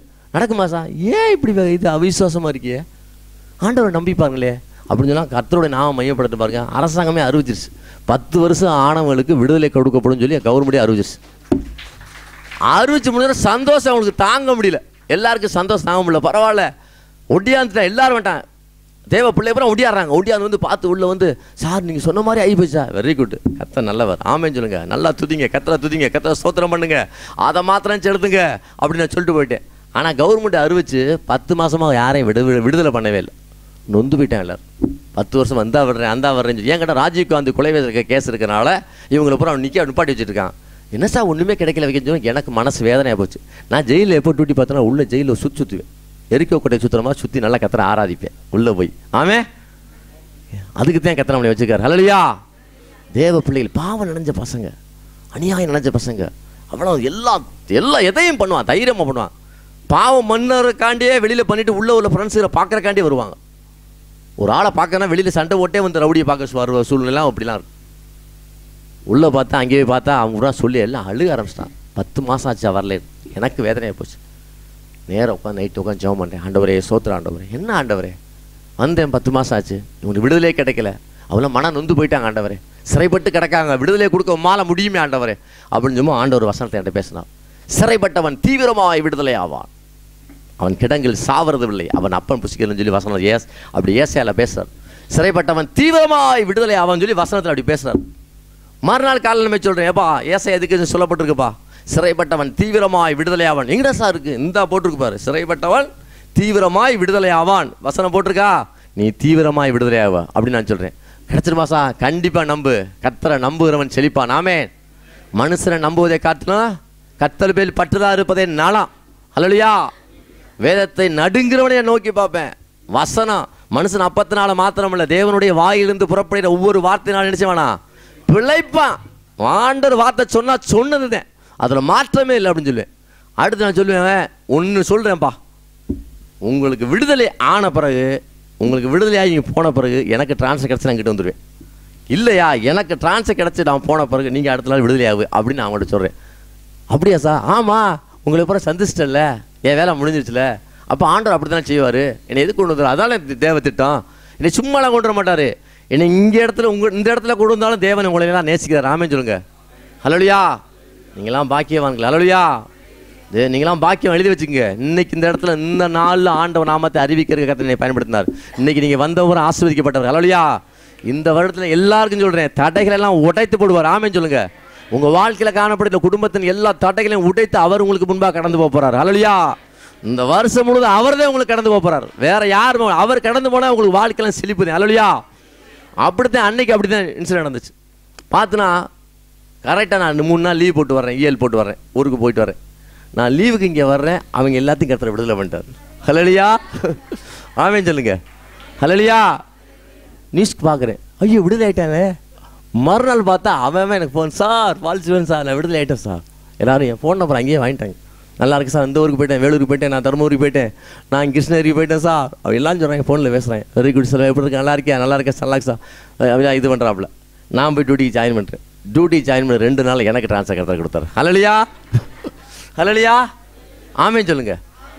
தேவன் நல்லவருங்க, நேர்த்தியாக செய்வார். நம் தேவன், நம்ம ஆராதிக்கிற தேவன் எப்படி நேர்த்தியாக செய்கிறவர். அவர்கிட்ட ஒன்று வந்து இந்த புறாடு பெத்தலாட்டம்லாம் வேணே வேணும். அவர்கிட்ட உண்மை. அவர் பொண்ணு பொருள் கேட்கவே இல்லைங்க இயேசு கிறிஸ்து, வேறு எதுவும் கேட்கல. உள்ளத்தை மாத்திரம் கொடுங்க, உங்கள் மனசை மாத்திரம் கொடுத்து பாருங்களே, ஆண்டவர் சந்திப்பார். ஆமே. அப்படியா எங்கள் குடும்பத்தை எல்லாத்தையும் சந்தித்தார். நாங்கள் அந்த சிலையெல்லாம் தூக்கி வீசிட்டோம். எல்லாத்தையும் தூக்கி வீசியாச்சு. எங்கே சிலையெல்லாம் வைக்கவே இல்லை. நீங்கள் எங்கள் குடும்பம் பூரா ரசிக்கப்பட்டுருச்சு. எங்கள் குடும்பத்தை முழுவதும் தேவன் சந்திச்சிட்டார். எங்கள் ஊரில் உள்ள எல்லாருமே, ஐயா குடும்பமா, இன்னார் குடும்பம் போக முடியுமா எல்லாம் கேட்பாங்க. நம்ம மான கௌரவம் பிரஸ்டீஜ், நம்ம ஜாதி என்ன, ராம்நாட்டிஸ்டி அப்படித்தான் தெரியுமா, நம்ம ஜாதி என்ன, நம்ம ஜாதி போகலாமா அப்படின்னு சொல்லுவாங்க. ஜாதியாவது கீதியாவது. ஹல்லேலூயா. ஆண்டவர் எல்லாத்தையும் தரைமாட்டமாக்கிட்டார். ஆமே. இன்னைக்கு உங்களுக்கு முன்பு நானும் வெக்கப்படுவேன், கூச்சப்படி இப்படி பேசவே மாட்டேன், பேசவே தெரியாது. இதை தூக்குனேன், ஆண்டவர் என்னை தூக்க ஆரம்பிச்சார். ஹல்லேலூயா. வேதத்தை நான் தூக்க ஆரம்பிச்சேன், அவர் என்னை தூக்க ஆரம்பிச்சார். ஹல்லேலூயா.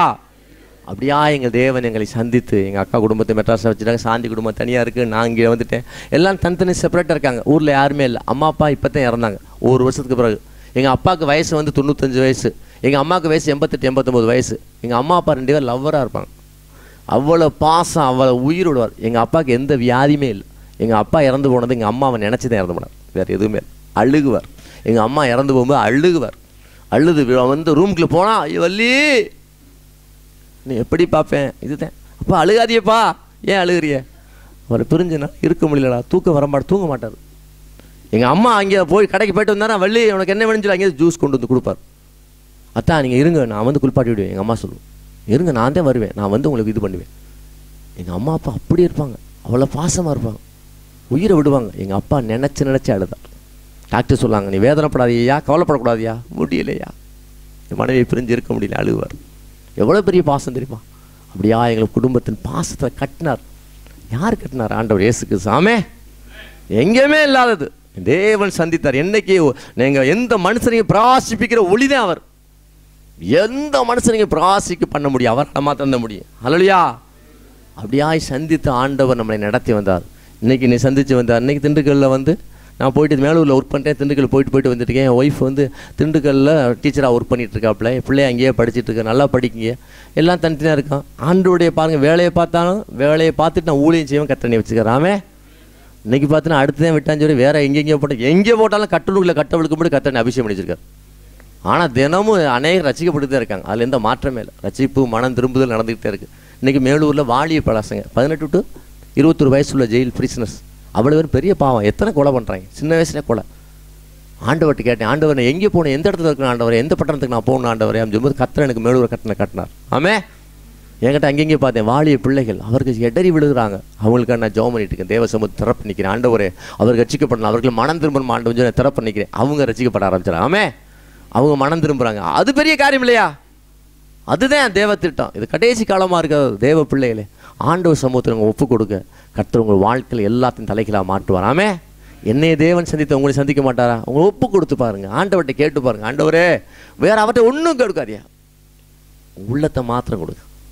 எதுவும் கொடுக்க வேணாம், அவர்கிட்ட எதுவுமே இல்லை, மனசை மாத்திரம் கொடுங்க. அவருக்கு பிரியமாக நடங்க, வேற எதுவுமே இல்லை. மனைவிட்டு அன்பாருங்க, தாய் தகப்பனை நேசிங்க, மற்றவங்கள்ட்ட அன்பாருங்க. இதானே, வேற என்ன கஷ்டம்? ஒன்றுமே இல்லை. சிம்பிள் மெத்தடு தான், பெரிய கஷ்டமே மெத்தட்லாம் இல்லை. சிம்பிளாக இருக்கு. பொறாமை, எரிச்சல், கோவம், இருமாப்பெல்லாம் வேணும். எனக்கெல்லாம் இருக்காது. சூடு சுரணை எதுவுமே இல்லை எனக்கு. தேவனுக்காக பக்தி வைராக்கியமாக இருக்கேன். அவளை கிறிஸ்துவின் அன்பை விட்டு என்னை பிரிப்பவன் யார்? எனக்கு நஷ்டம் எதுவுமே எனக்கு வேணாம்.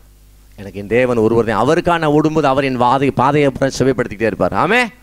ஹல்லேலூயா. ஜோமனோ உர்ராபாலா சந்தாலாபுல். ஆண்டவரே உம்மை துதிக்கிறோம் ஆண்டவரே, உம்மை நன்றி உள்ளத்தோடு உம்மை ஸ்தோத்திரிக்கிறோம் ஆண்டவரே. இந்த மதிய வேளையில் உம்முடைய சமூகத்தில் வந்து நாங்கள் குடும்பமாய் ஆண்டவரே ஜெபிக்கும்படி தேவன் கொண்டு வந்த கிருபைகளுக்காக உம்மை ஸ்தோத்திரிக்கிறோம் ஆண்டவரே. தடைகளை நீக்கி போடுறவ எங்களுக்கு முன்பாக கடந்து போவார் என்று சொல்லியிருக்கிறீர் ஆண்டவரே. இந்த நாள் இந்த பிரேயரில் பங்கு பெற்ற ஒவ்வொரு பிள்ளைகளையும் தேவன் பேர் பெறா நீ ஆசீர்வதிப்பீராக. உன் பேரை பெருமைப்படுத்துவேன், நீ ஆசீர்வாதமாக இருப்பாய் என்று சொன்னேன். தேவன் நீர் ஆண்டவரே இவர்களை கர்த்தர் வாளாக்காமல் தலையாக்குவீராக, கீழாக்காமல் மேலாக்குவீராக. தேசமே பயப்படாதே, மகிழ்ந்து கலிகூறு, கர்த்தர் பெரிய காரியங்களை செய்வார். ஹல்லேலூயா ஹல்லேலூயா. ஆண்டவரே திகையாதே, பயப்படாதே, நான் உன் தேவன், நான் உன்னை பலப்படுத்தி நான் உனக்கு சகாயம் பண்ணுவேன், நீதின் வலது கரத்தினால் நான் உன்னை தாங்க வேண்டி சொன்னவரே. ஐயாமி ஸ்தோத்தரிக்கிறோம் ஆண்டவரே. ஆண்டவரே ஸ்தோத்தரிக்கிறோம் ஆண்டவரே. வந்து இந்த பிள்ளைகளை தேவன் பேர் பெறானி ஆசீர்வதிப்பீராக, அவருடைய எல்லைகளை விரிவாக்குவீராக, குடும்பங்களை கர்த்தர் தலைத்தவங்க செய்வீராக. எல்லா சாப கட்டுகளை உடைக்கிற இயேசுவின் நாமத்தினாலே எல்லாருடைய பாவங்களை கர்த்தர் மன்னிப்பீராக. தேவன் இவர்களுக்கு இரக்கம் செய்வீராக ஆண்டவரே. ஹல்லேலூயா ஹல்லேலூயா. ஆண்டவரே உம்மை ஸ்தோத்தரிக்கிறோம் ஆண்டவரே. ஐயா அந்த பொறுப்பாக இருக்கிற ஒவ்வொரு தலைவர்களுக்காக ஸ்தோத்தரிக்கிறோம். ஒவ்வொரு குடும்பங்களை கர்த்தர் ஆசீர்வதிப்பீராக, அவருடைய தேவைகளை கர்த்தர் சந்திப்பீராக ஆண்டவரே.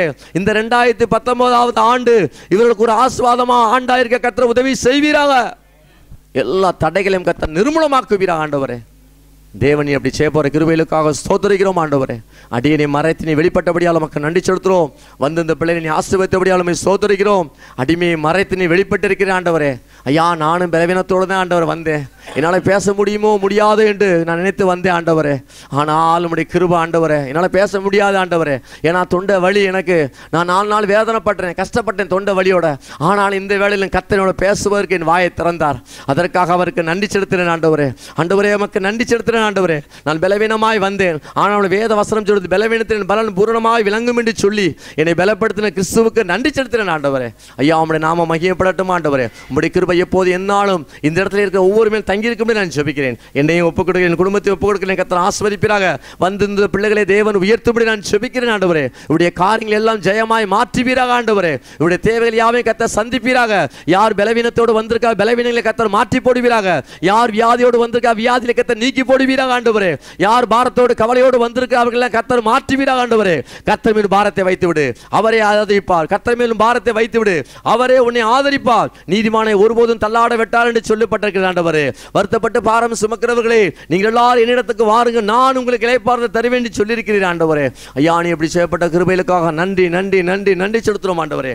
அடிமையை மறைத்து வெளிப்பட்டபடியால் நமக்கு நன்றி செலுத்துறோம். எல்லா துதியை கன மகிமை நமக்கு ஒருவருக்கு மாத்திரம் செலுத்துகிறேன். மீட்பு இயேசு கிறிஸ்துவின் நாமத்தில் நல்ல பிதாவே, ஆமென்.